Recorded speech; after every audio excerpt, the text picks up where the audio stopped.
here we are 5 days later. I did it. I finally did it. I am doing the recap review of RHOP Season 8, Episode 5, A Pie in the Sky. Not only are their taglines corny, so are the titles, and so is some of the cast. I'm just going to go ahead and get into the recap review. Like, comment, subscribe. So we have pretty much, for the first 5 episodes, we're still trying to figure out, does Nneka and Wendy know each other? I don't know you. Yes, you do know me. We met in passing. No, we didn't. You know Lebby. Lebby doesn't know you. She's my sister friend. I'm your friend. Blah, blah, blah, blah. Back and forth. This is what we're doing, back and forth for the first 5 episodes. I can't. They're still talking about this shrine. They're still saying Wendy's family or mother practices witchcraft. If she does have a shrine, so be it. Since they believe you have it, so be it. Add their names to the list. Since they think it's true and they believe it, Giselle says she very much so believes it. So damn it, add her name to the list. And you can add Robyn with her, and Mia, and Ashley. And Wendy, you might want to add yourself for lying. So they expect for us to sit here and watch a full season of Wendy and Nneka, whether or not they know each other, whether her mom really does practice witchcraft. Is there a shrine? We're not doing this because the real tea resides with Robyn and Juan and Nneka and her husband. That's where the tea at. The tea resides with them. So why are we wasting a full season on something as small as whether or not Nneka know each other? I don't give a damn if Nneka and Wendy know each other, and I don't give a damn if her mama has a shrine. So Ashley is planning a trip to Boston, and she invites Giselle and Mia to a boutique to buy some clothes before the trip. So they briefly talk about the itinerary for their trip to Boston or Austin, one of them. But then they go on to talk about Wendy and Nneka. Giselle doesn't believe that Nneka would come to this group and make up a lie like that. Meanwhile, Giselle herself has lied on multiple occasions. She has lied about her relationship with Jamal. Okay, Ashley is lying about this divorce and the relationship with her and Michael Darby. Robyn is lying about her relationship with Juan. Girl, but Nneka couldn't possibly be lying. And Ashley co-signs with Giselle and said that the way Nneka delivered the message makes it believable. Girl, Judas said he loved Jesus with conviction. And look what happened. Let's be real here, Ashley. Wendy, this girl ain't your friend. And I don't understand why you haven't picked up on that yet. This girl is not your friend. She's only a friend to herself and Michael Darby's wallet. And knowing someone and knowing of someone is totally different, okay? So in this case, it is really a matter of semantics. To know someone is to have a deeper understanding of them, okay? While knowing of someone is pretty much a surface level awareness. So they don't know each other. They know of each other. And it's as simple as that. And let's just say they do know each other. What's going to happen? What's going to happen? What changes? Is she going to be kicked off the show because they know each other? I'm like, why is this relevant? It makes no sense. Okay, Eddie and Wendy, they meet up and they discuss what happened at pickleball and how Nneka called Wendy a bitch. And she said it was so much hostility. There was so much anger behind that word. She was twirling her neck. So she was definitely angry about something. And I think she was harboring hostility towards Wendy because Wendy didn't want her to use her name to get on the show. I kind of wish Wendy would have vouched for her because y'all would have made a great team against the Green Eye Bandits. Y'all would have been such a powerful force together. But now Y'all divided over nonsense. And here is where Ashley pissed me off. She was in her confessional and she said, Wendy, if you want to be the only Nigerian on this show, just say that. And I know for a fact that wasn't the case. I don't think Wendy wants to be on national TV arguing with a fellow Nigerian. It's not a good look. And I don't think she would have wanted that to happen. So Ashley, you're not a friend to Wendy, like I said before. And they then discuss how Nneka's husband, he was ready to throw hands because Eddie unfriended him from Facebook. So this grown man logs onto Facebook, scrolled through hundreds of friends and seen that Eddie was no longer there. You had time for that? So what, he unfriended you? I have friends on my Facebook from coworkers I never even said hi to. That's why now, with my new job in orientation, once I got the names of the people I work with, I immediately went and start blocking because I don't want y'all sending me a friend request. Nosies. So Nneka husband Ike was ready to knuckle up with Eddie. Okay, happy Eddie, of all people who is so unproblematic, they wanted to knuckle up with him. So yeah, Ike was really pumping his chest in that episode. Say it with your chest. Say it with your chest. You unfriended me. You know me. So what? They were in college together. But you really pressed, okay, that he unfriended you from Facebook. Okay, unfriend him. Block him. But don't come to a gathering ready to throw hands.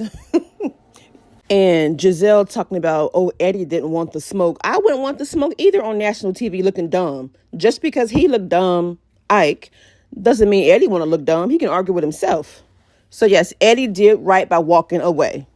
He wasn't afraid of at all. But you won't catch him on national TV looking stupid. Nneka and her husband, they can have it. This show is becoming Love and Hip Hop of Potomac. So in the next scene, Nneka and her husband, he accompanies her to her doctor's appointment. And she made a comment about she didn't want to come.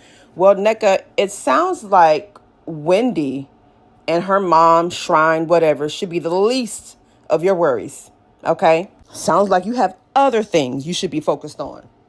So Nneka says she's 35 and she's trying to have a baby, not because she's ready, because she's being pressured by her family to do so. Okay. All right. I hope you are pregnant soon. So Ike then asked her, how did she feel about pickleball? Because it really exhausted him. Well, Ike, being petty is exhausting. You tried to get a rise from Eddie. It didn't work. So you kept coming with new tactics to the point that it raised your blood pressure and caused exhaustion. So yes, you should be exhausted. And Miss Nneka goes on to say that she didn't understand why Wendy was continuing to be fake. Now, we all know Wendy was lying. Okay, we know. So what? But you are fake too. Everything about you is fake, from your accent to your persona. You are a mini version of Giselle. I believe you studied the show. I believe you studied Giselle, and you wanted to be the star of the show now. And by doing that, you felt as though if you attack Wendy and came at her, this will secure your spot. Because let's be honest, right now, Wendy is your storyline. What would we be talking about had Wendy not lied? How her mother not had texted you? What would be your storyline? I'll wait. Do. You in this fake accent, like, I want a baby because my family is pressuring me and you didn't want to come in the first place. Why are you so fake, Wendy? I want to get to know Nneka. Will the real Nneka please stand up? We want to know you. Okay? Offer us something outside of the scandal with Wendy and her mother. We want to know you. Because I'm sorry, your persona is giving fake and fraud. Kind of like Mia. All right, so Nneka is telling the doctor they've been trying to have a baby for 7 months. And despite that they're going down to Pound Town frequently, she's not getting pregnant. So is he using the pull-out method without you knowing? What's going on? Because you said he didn't want to be there. So yeah, something's up with this. If y'all are trying to have a baby, why are you not just excited as she is at this doctor's appointment, which you tried to get out of? What's going on? Moving on. So now we get to Mia and Gordon. They are seeing a marriage counselor because of the tension they have in their marriage since Gordon was booted out of the family business. She's saying that now all Gordon do is work too much, and then they argue because of it. And she wants him to retire. Now, this story makes no sense. And she goes on even further about the tension. She said not only that, but they had a sale. They retained an attorney. And he pretty much took all the money. They filed legal charges. He was then disbarred. And the attorney then commits suicide. So now they're out of all this money. Mia lies so much. I'm going to need to see an obituary. I'm sorry, because you lie so much. And this story makes no sense. You are leaving Gordon because the well has run dry. Just be honest. He doesn't work too much. Girl, he's working for the money y'all don't have. So what's the issue? You can run game on Gordon, but you can't run game on the viewers. Okay, you cannot play games with us. So the ladies make it to Austin and they're at the pool. And Karen said she wanted to address the elephant in the room. And she tells Giselle that she notices that when Candace enters a room, Giselle is very quiet. She won't say anything. And Candace said that's because Giselle thinks by giving me the silent treatment that I would just disappear. But my black ass ain't going nowhere. And Giselle said that isn't true, but that is true because you give her the same silent treatment you give Wendy and the same silent treatment you gave Monique. She thinks she runs the show, and by her not speaking to people that they'll eventually leave the show or to try to ice them out. So then Giselle focuses her attention towards Wendy about this witchcraft and this damn shrine again. And the only time she speaks to Wendy is when she want to put her on the spot. Now, you haven't said 2 words to this woman since the beginning of the season. And the only time you want to speak to her is when you want to put her on the spot or be all in her business. And if I was Wendy, I wouldn't have responded to that heifer. The audacity to question this woman about what her mom posted on Instagram. So Giselle is saying that she does believe the comment about Wendy's mom submitting names to a shrine because of a similar situation in which Wendy's mom had said some things to Mia. Nothing she said indicated that she issued Mia's name to a shrine or put a spell on her or all this other nonsense. She criticized Mia, okay, stated the obvious. Okay. And then that was that. She was taking up for her daughter. You threw a drink in her daughter's face. So what she said to you was warranted, period. Why would you entertain this, Wendy? I wouldn't have gave her the satisfaction.